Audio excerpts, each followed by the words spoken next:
Your chair is going to ship in a wooden box like this. It's thin plywood. These tabs go through the top and they're folded over. To open the box, take a screwdriver or a pair of pliers. You straighten out all the tabs as best you can, and then the top will lift out. This one has tabs on 4 sides. Sometimes the boxes have a hinge on one side, but it's the same concept to open up the box. Once the box is open, you can pull all the loose parts out of the box and then lift the chair out. Your chair is going to be in the box packed like this. Armrests are going to be a little bit up. Chair's generally going to be in the lower position on it. When you look in the box, you're going to see a few things. You're going to see the backrest cushion is going to be on top. I'll take that off. There'll be a bag with some parts in it that I'll go through in a little bit. And then if you have other things that you ordered, like a footrest or a table, those will be somewhere in the box. What we recommend is to try to take them out before you take the chair out. If they're on top, just take them off top, but also remember to reach down below. In order to get the chair out of the box, we recommend 2 people do this because the chairs weigh probably between 50 and 75 pounds. What we typically do is we have one person on either side of the chair and we grab it by the handle here that the armrest is on, and then we lift it out of the box.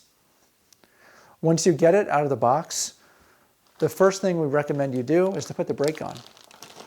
And depending on what brake you have, the brake lever, if you have a manual brake, will be in the bag. If it's a longer one, it'll be in the box somewhere, as well as the brake loop. You put those on the chair and you engage the brake. If you have an electric brake, you may need to plug the chair in first to get it to work. Within the plastic bag will be a box that will have your charger in it. So you'll take the charger out.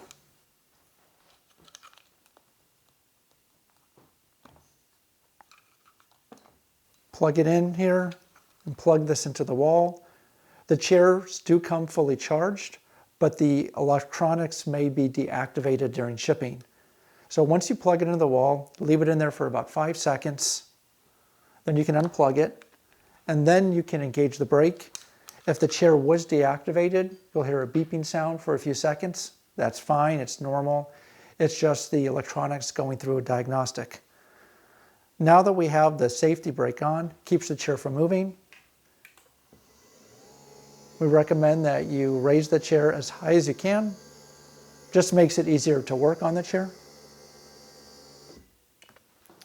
Next thing you'll do is to look at adjusting the width of the armrests. And it'll all depend on how wide your seat cushion is as to where you want it.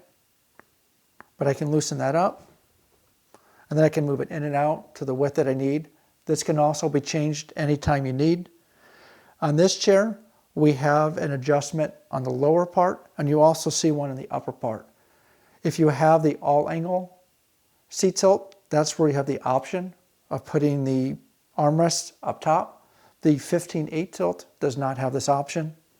Up to you as to which one you choose. You can contact us for information on what the benefit of one versus the other is. So I'm just going to set this up. I'll put a gap on here to get me started. And then I'll tighten it up. Of course, you do this on both sides. Next thing you have to do is attach the control knob for the armrest height. In your plastic bag, put it over here, you have the 5mm hex key. I'll loosen this screw up and I'll take it out. The screw was put during shipping to keep the control knobs from being damaged. And then within the bag, we have our control knob.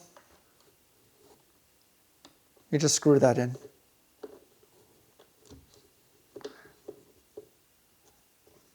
And then as you're in the chair, you can adjust the armrest to whatever height you need and tighten it up.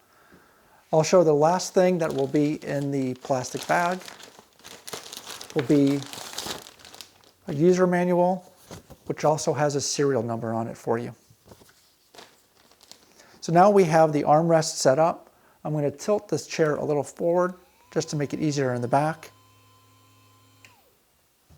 Now you have to put your backrest on the chair. In this case, We have the backrest attached to the backrest mechanism. First thing I'm going to do to make it a little easier to install is to take the lower part of the backrest mechanism out. These all have push pins, and we have a slot here. So I've pressed the push pin in, and then I'll tighten that up. And this is the upper part of the backrest. There's another push pin on the back side over here, and the backrest will just slide on top. In some cases, the backrest mechanism may not be attached to the backrest cushion. It depends how much room is in the box. If you have to attach it, the 3 screws will be in the accessory bag. Then you have your 5mm hex key, and you just insert the screws, tighten them up, and then you install the backrest mechanism the same way. If you have any questions when you're assembling a chair, give us a call or email us. We'd be happy to help.